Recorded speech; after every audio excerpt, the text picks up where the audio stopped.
This is Denise Matthew. I hope you're doing well. I just wanted to pop in today and quickly talk about some transits that are happening that are very synchronistic. And I spent a lot of times looking at transits and going through the transits, as many of you know. And ultimately, every once in a while, things will show up in the trajectory that really sort of make you take notice. And right now we have a new movie coming out that's going to be happening on July 21st, and it's the movie called Oppenheimer. And I know that Barbie's going to be coming out too, but that's not what I want to talk about.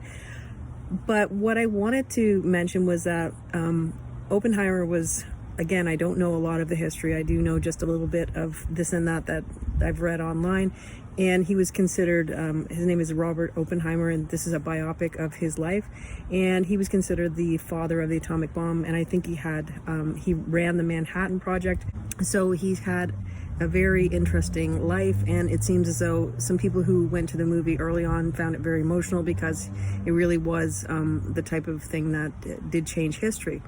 If you look at his body graph, one of the most interesting things is that his sun was in the gate 3, line 6, and his earth was in the, and this is the personality side, was in the gate 50, line 6. So what's happening right now is we have the nodes in those same gates. We have the north node in the gate 3, and we also have the south node in the gate 50. So in other words, these nodes are connecting with his sun and earth. And on July 21st, we have the sun and the earth in the gate 60 and the gate 56. He had a hanging gate 11 activated by his design Venus, which connects to the gate 56 because it makes a full channel and brings this concept of telling the story of his ideas, the story of him, and it's all about recollections. So it is so apt. It's quite amazing. You also have the gate 60, which connects to the gate 3, which is his sun.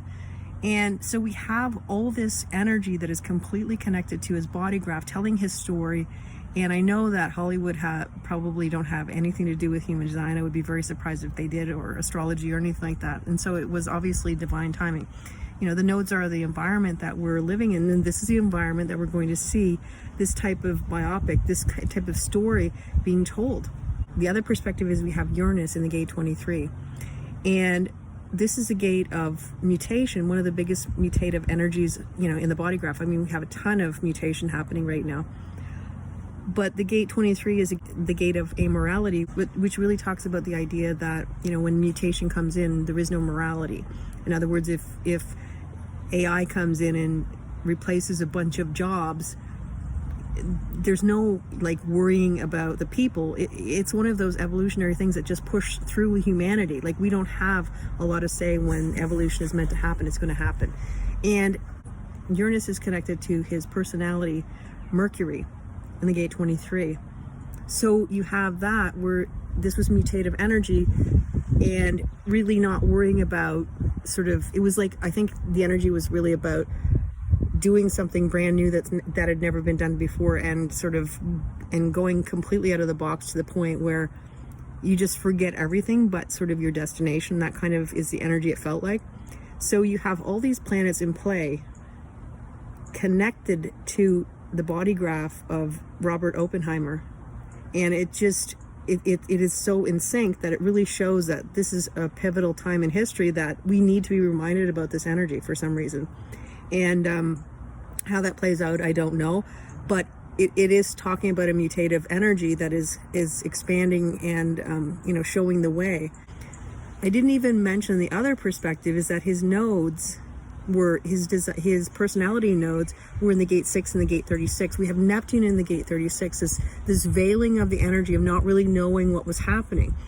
So all these kinds of energies are completely connecting with the body graph with his body graph, which really does, like I said, bode to something. But again, we could look at it from a perspective of our own lives and say, maybe we don't see what's happening. Maybe we don't feel the changes that are happening until suddenly they just show up. So that thing that you've wanted to happen in your life, or to be seen or heard, or things that you want in your life, you may think they're never going to happen, but the universe is always moving every chess piece on the board, and we just never know until it shows up, and we see these synchronicities, and it gives some level of connection with our world, and that our world is not so random.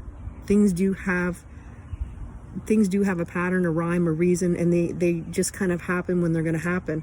And I think when you connect all the dots with the transits in this movie and the person and all those types of things, I think it really does show a bigger picture, that there are a lot of indicators for us in our lives that we can actually use to help us, so that we know that things are going to change, or we know that we're on the right path, or we know something is coming that, you know, might shake up our lives, but on the other hand, it's going to shake it up in a way where we're moving into a direction that we should have been going, and suddenly we're going to be nudged into that direction. So I just thought I'd talk about that because I thought it was really interesting. And I will be back again soon. And if anybody sees the movie, or you have more information about this whole about, you know, him and the whole trajectory of his life and those types of things that you'd like to share, I'd love to hear it. And until next time, take care, and I'll see you again soon. Bye.